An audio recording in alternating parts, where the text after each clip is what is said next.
Saudações a vocês, estudantes. Aqui é o professor Ricardo. Estamos de volta, né, para mais uma videoaula sobre nossos assuntos aí de física térmica. Na videoaula de hoje estaremos falando sobre mudanças de estados físicos, iniciando com os estados físicos da matéria. Quais são eles? Quais são os principais estados físicos da matéria? Nesse primeiro momento, né, é importante a gente definir o seguinte, né? E o que é o estado físico, né? Então, a maneira como a matéria se apresenta, a forma como ela se apresenta no universo, né? Nos nossos espaços, eles apresentam algumas características que nos permitem definir alguns estados, né? Diferentes, né? Quais são eles, né? De que forma elas se apresentam? A maneira como a matéria se apresenta é o que a gente chama de estado físico da matéria. Quais são os principais, né? Então a gente sabe, a gente estuda desde o fundamental, né? Os principais estados são sólido, líquido e vapor. Entre esses três estados principais, existem algumas características bem marcantes, né? Bem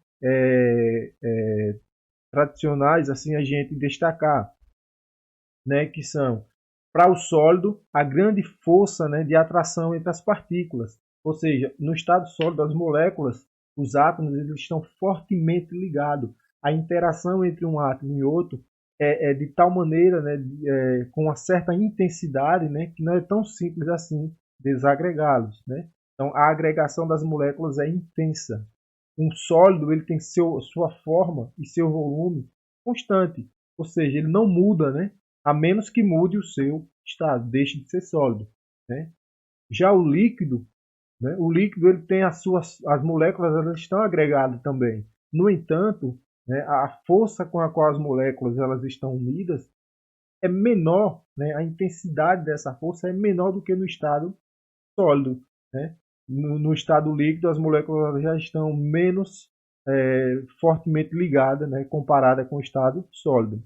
O volume do líquido ele é constante, sempre é constante. Agora a forma não, a forma varia. Se você pegar 200 ml de água e colocar em um copo, ele vai adquirir a forma do copo. No entanto, se você pegar esses mesmos 200 ml de água e colocar agora em um pirex, né, de vidro, uma panelinha, ele vai adquirir a forma do recipiente. Então, o líquido, uma das características é que o volume é constante. O volume é constante. A quantidade ali volumétrica é igual, independente de estar no copo ou no pirex. A quantidade volumétrica é constante. Já a forma não, a forma ela vai ser moldando, né, onde esse líquido ele vai estar contido. E o vapor, né, é um estado no qual as moléculas, a interação entre as moléculas é de tal modo que é como se não existisse. Né? As forças é fraca, a interação entre as moléculas é fraca ou nenhuma. Certo? O volume forma variável, ou seja, você pega um estado de vapor, né, de uma substância e coloca em um recipiente, ela vai adquirir o volume do recipiente e a forma do recipiente, certo? Tanto o volume quanto a forma, ela vai variar, vai ser de acordo onde você armazene esse vapor ou até mesmo o gás, certo? Um gás. Bom, além desses três estados, a gente pode destacar um quarto estado físico da matéria, que é o plasma. Né? O que é o plasma? Bom, a gente tem algumas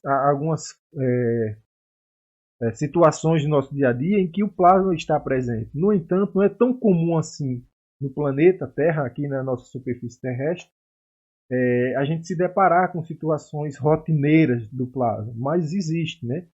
Certo? Existe. O plasma, ele estima-se, né, cientificamente falando aí, né, entre os conhecimentos já tidos a respeito desse estado, desse quarto estado físico da matéria, que o universo ele é composto por mais de 90%, certo? É de plasma, é do estado plasma, certo? Mas no planeta Terra, né, aqui no nosso dia a dia, ainda é pouco, a gente tem pouca interação, né, com esse estado físico. Bom, em quais situações a gente pode observar o plasma, né, no nosso dia a dia? Então existe, né, a situação de, por exemplo, a luz fluorescente. Aqui, ó, luz fluorescente. A luz fluorescente é uma situação onde a gente tem um plasma, certo? Aquela luz de neon é um plasma. O vento solar são as partículas que o Sol ela emite, né? Existem partículas que são emitidas pelo Sol e essas partículas, certo? É o que é chamado de vento solar. E aqui, entre outros, né, a aurora boreal. Então, a gente pode falar da aurora. Ó, veja bem, é esse efeito que ocorre nos polos, né, da Terra, a aurora boreal ou a aurora austral, né? Então, esse efeito luminoso, né, devido à interação do vento solar com a atmosfera terrestre, causa esse efeito. Bom, mas beleza. Mas o que é o plasma de fato? Né? Como é a característica? O seu professor acabou de falar algumas situações em onde o plasma está presente. No entanto, não me disse ainda o que é. Então vamos lá. Características importantes, né, mais importantes do plasma. É um gás ionizado, né, cujas temperaturas desse gás é extremamente alta, certo? A tal ponto, né, dessa temperatura que ela provoca no gás, né, a liberação de elétrons. Os elétrons eles saem do átomo e ficam livres nesse gás, formando essa massa gasosa onde a gente tem átomos, né, com ausência, né, um desequilíbrio aí de cargas agora entre prótons e elétrons, de tal modo que o átomo ele fica com mais prótons, então fica carregado, ionizado positivamente, né, enquanto e elétrons livres, né, nessa massa. Então a gente tem uma mistura de átomos de íons positivo e elétrons livres, né, formando essa massa gasosa. Eu deixo uma indicação aqui de um vídeo para vocês poderem aí assistir e ter mais informações a respeito do plasma, ok?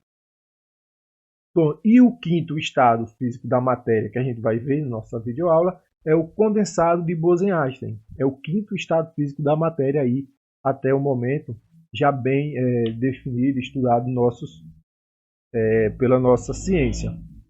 Bom, e o que é, né, esse condensado de Bose-Einstein?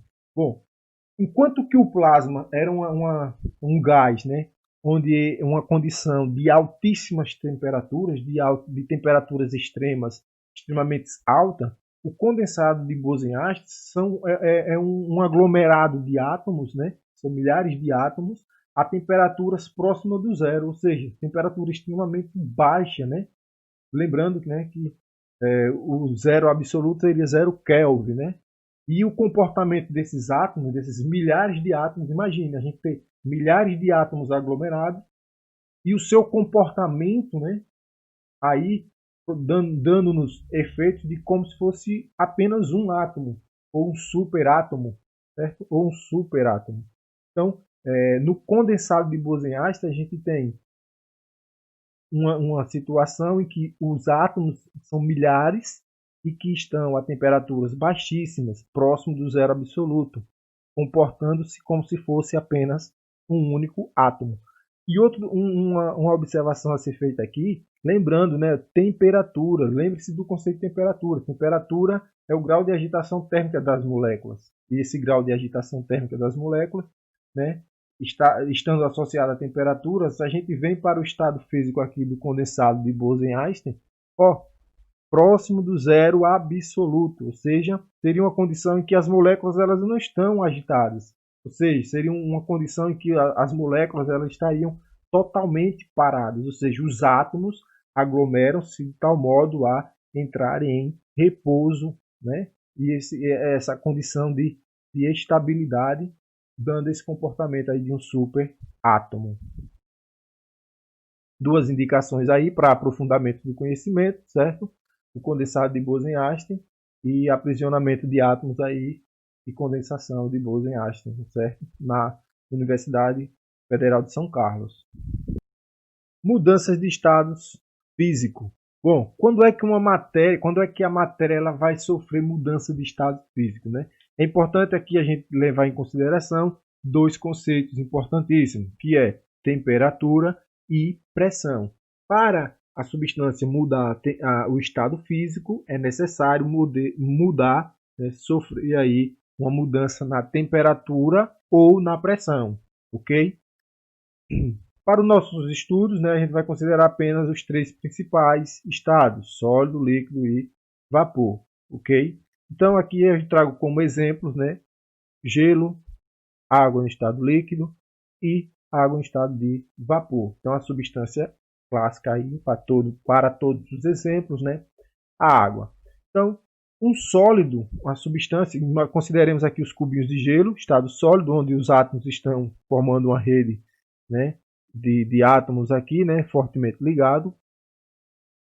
Esse sólido, né, recebendo calor, né, vai sofrer uma alteração na temperatura, vai aumentando a temperatura, até que chega um momento em que ele começa a sofrer mudança de estado físico, ou seja, ele começa a transformar-se em líquido, ou seja, né, ele vai então estar sofrendo o que a gente chama de fusão. Então, a mudança do sólido para o líquido recebe o nome de fusão.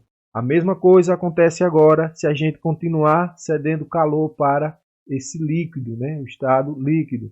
A água que vem aqui da chuva, né, ela vaporizou, né? E para vaporizar, ela recebe calor, chega um momento em que sofre, aí atinge uma determinada temperatura, né? E começa a transformar-se em vapor, certo? Começa a se transformar em vapor. Então, a essa mudança de líquido para vapor, dá-se o nome de vaporização.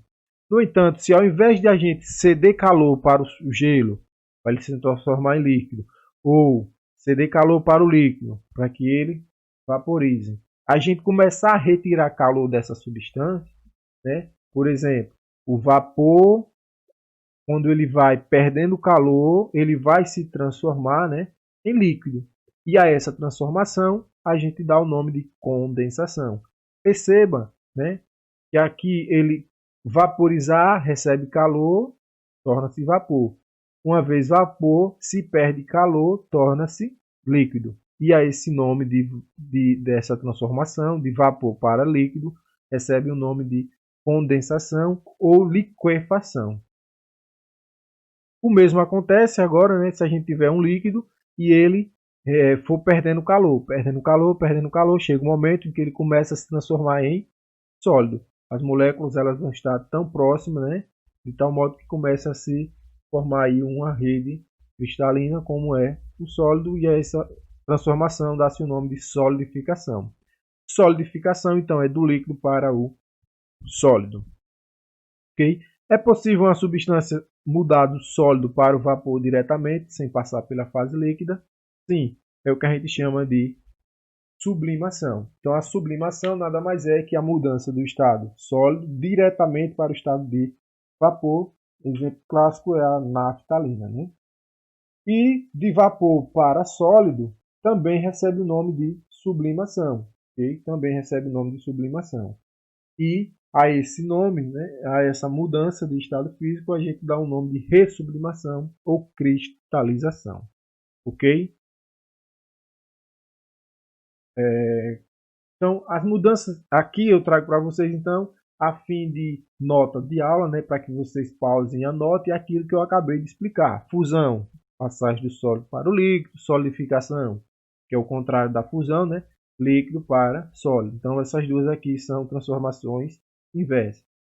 O mesmo acontece para vaporização e condensação.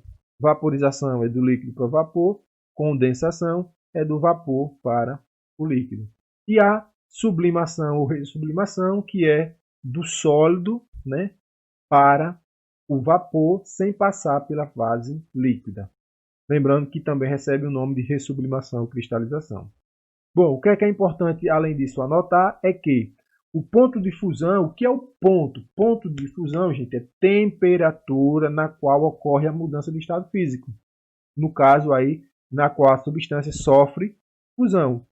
Que, né, por sua vez, é o contrário de solidificação. Que é o ponto de solidificação? É a temperatura a partir da qual a substância começa a se tornar sólida, ok? E esses valores, nessas temperaturas, elas são iguais, certo? Então a temperatura, o ponto de fusão e ponto de solidificação são iguais, certo? Uma vez que apenas, né, recebe essas nomenclaturas por se tratar do sentido do qual na qual está ocorrendo a transformação, se é de sólido para líquido ou de líquido para sólido. O mesmo ocorre para ebulição e condensação. Ou melhor dizendo, né, ebulição aqui, que é um termo que eu não usei ainda, mas seria a vaporização por ebulição, ok? Que é uma das formas como a gente pode vaporizar um líquido, que é por ebulição. E nesse modo, né, de transformar um líquido em vapor, quando se tem uma definida temperatura, que é o que a gente chama de temperatura de ebulição. Então a mesma coisa acontece aqui. Ponto de ebulição e ponto de condensação, por serem ebulição e condensação transformações inversas, né, a gente tem que a temperatura aí na qual acontece uma ou outra é chamado de ponto de ebulição ou ponto de condensação, e esses valores são iguais. As formas como um líquido pode tornar-se vapor. A gente tem três principais: evaporação, ebulição e calefação. A primeira que eu trago para vocês é a evaporação. Ocorre a qualquer temperatura, de forma lenta, envolvendo apenas a superfície do líquido. Como assim a qualquer temperatura? Bom, um exemplo clássico que eu trago aí, roupa secando no varal. Gente, no verão ou no inverno, aqui na nossa região, por exemplo, no nosso estado, a gente tem que a roupa no verão ou no inverno, se a gente estende ela no varal, ela vai secar. Claro que no verão ela seca mais rápido, né? Mas ela seca, ou seja, a água ali, né, no tecido, ele vaporiza por evaporação, de forma lenta, né, ali, e envolve a superfície do líquido. Então, é de um jeito que se você pegar essa roupa molhada e fizer um bolo, ela vai demorar mais rápido, né? Se você deixar ela embolada, vai demorar mais rápido para secar do que se você deixar ela bem abertinha, né? Aí estendida no varal, sustentada pelos prendedores, né? A água de lagos e mares, né? Os banheiro, pia, superfície que a gente deixa molhada, né? Logo seca por evaporação. Então, a imagem, né? E aqui o ciclo da água, que é para poder exemplificar a ideia de lagos e mares, né? Então, o ciclo da água, né? A água que vaporiza-se de oceanos, lagos, rios, né? Enfim, poças. Essa água que vaporizou chega nas nuvens, né? Muda a temperatura em algum momento aí essas nuvens, né? Ela vai condensar, a água que era vapor torna-se líquido nas nuvens, mas ainda não precipita, né? Aí vai acumulando, chega um momento em que a nuvem não consegue mais suportar essa quantidade de água ali condensada, e aí ela precipita, vindo em forma de chuva, né? A outra forma que eu trago agora em seguida é a ebulição. Enquanto que a evaporação ocorre, né, a qualquer temperatura, a ebulição é necessária uma temperatura bem definida. Ou seja, quando eu digo temperatura aqui, pessoal, é considerando que a pressão ela é constante, né? Considerando constante aí a pressão para essas situações aí que a gente está abordando, ok? Então, a uma pressão constante, a temperatura ela é bem definida. Temperatura de ebulição. A água, a gente sabe que ela ferve a 100 graus Celsius, né? Então, a temperatura de ebulição, 100 graus Celsius para a água. Ela ocorre, a ebulição, ainda falando dela, né, da ebulição, ela ocorre, né, de forma rápida, envolvendo todo o volume do líquido em um recipiente. Então, a evaporação é lenta, a ebulição é rápida. A evaporação envolve somente a superfície do líquido. Já a ebulição envolve todo o volume do líquido, ok? Em um recipiente.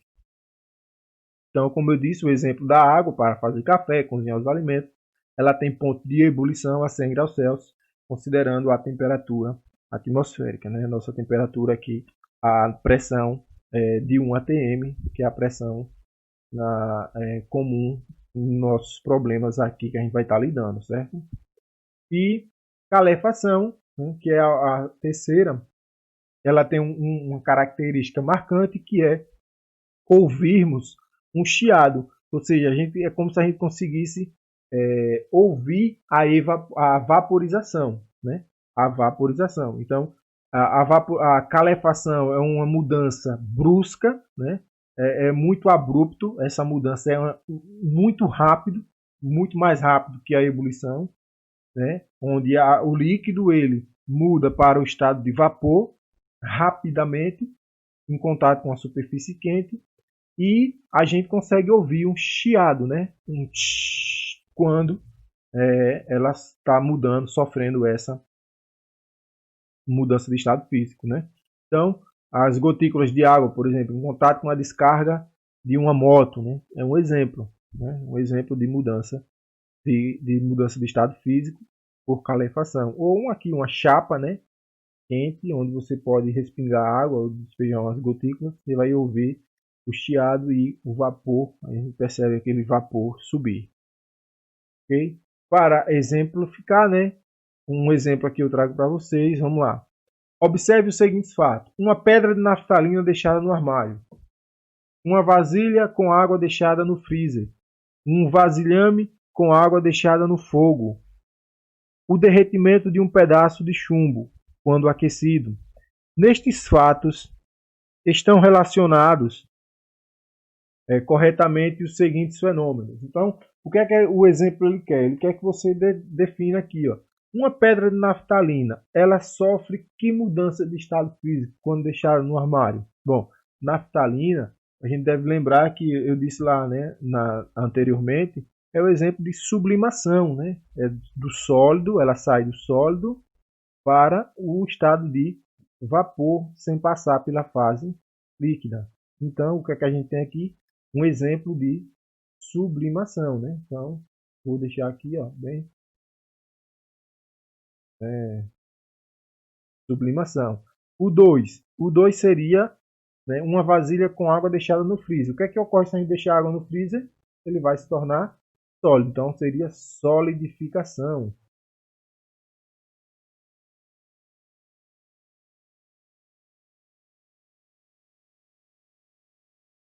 Uma vasilha com água deixada no fogo. O que é que ocorre se a gente deixar uma vasilha com água no fogo? Ela vai se tornar vapor, né? Vapor. E mais precisamente,